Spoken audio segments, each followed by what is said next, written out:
厝，用砖仔空，看起来普通普通。时常出现我的梦中，迄就是我的故乡。对，我的故乡就是日本啦。不好意思，因为大家都知道现在的我在日本看奶奶。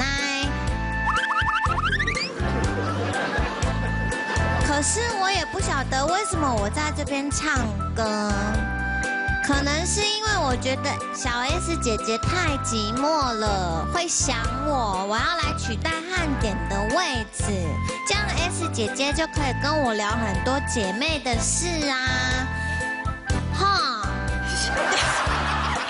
不好意思啊，那我继续把歌唱完喽。